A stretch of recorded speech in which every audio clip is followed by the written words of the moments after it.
Ganito'y pinamukha ni Renz Abando sa SBP at kay Coach Tim Cone kung gaano siya kalakas para sa gilas. Kinawawa mga kapwa Pinoy sa laro, dakdak at supalpalang ginawa sa UP Fighting Maroons. Yan ang ating mga pag-uusapan para sa video natin na ito.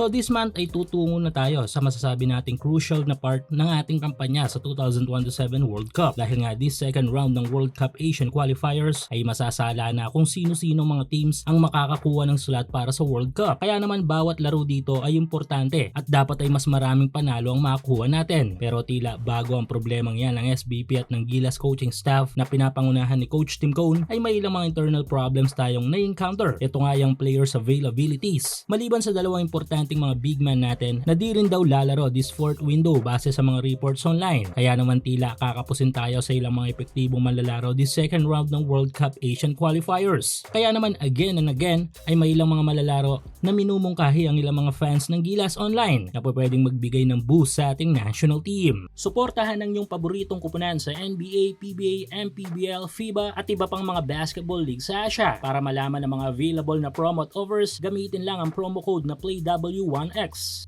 At isa na nga dito yung KBL champion na si Renz Abando. Sa tangang kasing bilis at taas na athleticism ay malaking bagay sila kay sa opensa at depensa ng ating national team. Good thing ngayon dahil nga tumatalas na rin ang kanyang shooting sa laro. Though undersize nga kung tignan ng ilan ay malaking bagay naman ang hustle na dala-dala nito sa laro. Isa pa ay minsan nang naging parte si Abando ng Gilas sa isang malaking tournament. Ito nga ay noong 2023 World Cup. Pero kahit nga ganon ay snub pa rin ang inabot ni Abando sa SBP at sa Gilas. Kung sana ay dumating pa sa point na tila daw si Abando ang di sumisipot sa ensayo ng Gilas para matakasan ng kalampag ng mga Gilas fans. Anyway, patuloy ang waiting ni Abando para sa call-up sa ating pambansang kupunan. Sa katunayan ay patuloy nitong ipinapakita ang kanyang kalakasan sa laro sa mga friendly games ng kanyang mother team sa KBL na anyang Red Boosters. At nito lang ay kinawawa ni Abando ang kanyang mga kapwa Pinoy sa game upang maipamukha lang sa SBP at kay Coach Tim na talagang kailangan siya ng ating national team. Bukod sa tinambakan ng Red Boosters ang ating one of the top college team dito sa bansa na UP Fighting Maroons,